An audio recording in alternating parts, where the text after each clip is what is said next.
तो क्या ये वल्गैरिटी भोजपुरी को बर्बाद करेगा? वो तो मुझे अभी ही दिख रही है। आपका एक गाना मैंने सुना हुआ है, महिषासुर करके कुछ है, थोड़ा सा मैं चाहूंगा कि उसको गुनगुनाइए आप। मैंने गाया है ओके।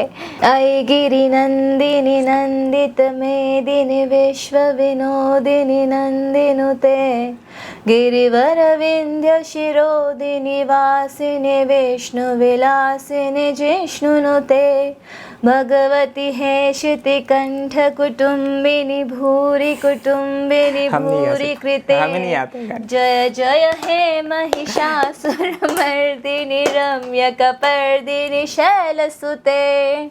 क्या बात है। आपको नहीं आता?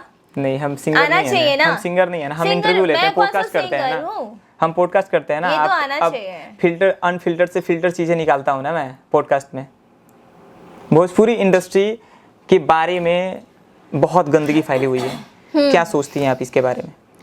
फैली हुई है तो फैलाने वाले हमारे सुपरस्टार्स ही है, बस यही सोचती हूँ। तो आप लोगों का क्या एक्शन होगा आने वाले समय में इस चीज को दूर करने के लिए? हम लोग कुछ एक्शन नहीं ले सकते हैं बिकॉज क्यों आप ऐसे कह रही हैं कि हम लोग एक्शन ही नहीं ले सकते? आप उस फैमिली की पार्ट हैं, आप भी तो एक्शन ले सकती हैं ना। आप तो शुद्धता के तौर पे काम करती हैं। एक सेकंड नॉर्मल सी बात है, पांचों उंगलियां सीधी हैं।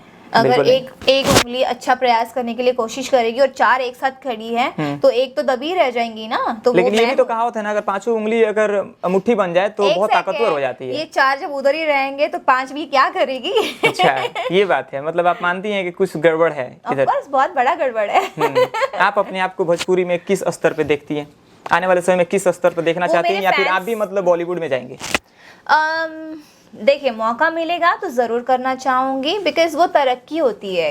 ये नहीं कहा जाता उसे, अगर हम लोग, अगर मैं नॉर्मल सा कोई जॉब कर रही हूँ, अगर किसी को पसंद आ गया, हमारे समझ लो हमारे जो उस कंपनी के ऑनर ही हैं, उनको अगर पसंद आ गया तो हमारा पोजीशन बढ़ता है ना, हमें अपग्रेड करते हैं, नेक्स्ट पोजीशन पे डालते हैं वो लोग। तो वैसे ही होता है, अगर मेरा काम यहाँ पे पसंद आ रहा है, वो लोग देखते हैं तो वो मुझे वहाँ पे कास्ट करना चाहते हैं, तो मेरा अपग्रेड हुआ। सिंपल। लास्ट क्वेश्चन मेरा बस कि भोजपुरी आने वाले कुछ सालों में किस स्तर पे जाएगा? जिस स्तर पे अभी चल रहा है इसमें बहुत वल्गैरिटी बढ़ते जा रही है, तो क्या ये वल्गैरिटी भोजपुरी को बर्बाद करेगा या फिर आने वाले समय में इसको आबाद करेगा? और एक और चीज कि जो पहले के जो कलाकार थे, पहले के जो अभिनेता थे, वो अब कहीं ना कहीं मतलब अपना अपना पॉलिटिक्स में कहीं कहीं कुछ अपना अपना देख रहे हैं। मतलब इसमें से लोग कम होते जा रहे हैं। आगे जाने के लिए लड़कियों की अगर बात करें तो बहुत ऐसे लोग बोलते हैं कि कंप्रोमाइज़ करना पड़ता है तो लड़कियों को काम मिलता है। लड़के के बारे में मुझे जानकारी नहीं है, तो ये क्या होगा? मतलब आगे चलकर भोजपुरी खत्म हो जाएगी?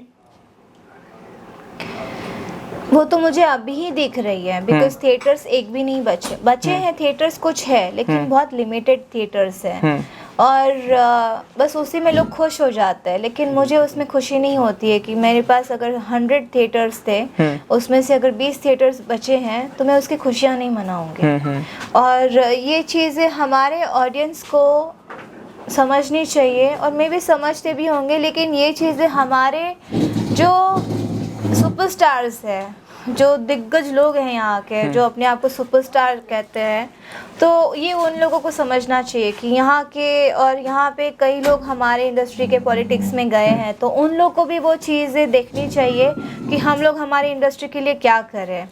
ये बातें मतलब बिहार से या यूपी से उन लोग को देखना चाहिए कि कैसे हो सकता है, इंडस्ट्री कैसे ग्रो कर सकती है। यहाँ के एक्ट्रेसेस नहीं कर सकती है, ये यहाँ के जो दिग्गज लोग हैं सारे पॉलिटिक्स में लेके, या जितने भी मंत्री हैं, जो भी लोग हैं, उन लोग को देखना मतलब काजल जी का सिंपल कहना है कि अब कुछ सालों में भोजपुरी इंडस्ट्री समाप्त हो जाएगा। मुझे एल्बम्स की वजह से बहुत ही नेगेटिव चीज़ें फैल चुकी हैं और नेगेटिविटी बहुत आ चुकी है। इतने एल्बम्स आते हैं तो फिर हमारी ऑडियंस भी कहेंगी ना कि अगर हर दिन एक एक एल्बम आता है, हमारे सुपरस्टार का ही आता है, अगर इंडस्ट्री का कोई सुपरस्टार है और उसका पर डे सॉन्ग आ रहा है, तो फिर वो लोग थिएटर में देखने भी क्यों जाएंगे? सबके पास मोबाइल है आजकल के बच्चों के हाथ में मोबाइल है, तो फिर वो थिएटर में देखने ही क्यों जाए?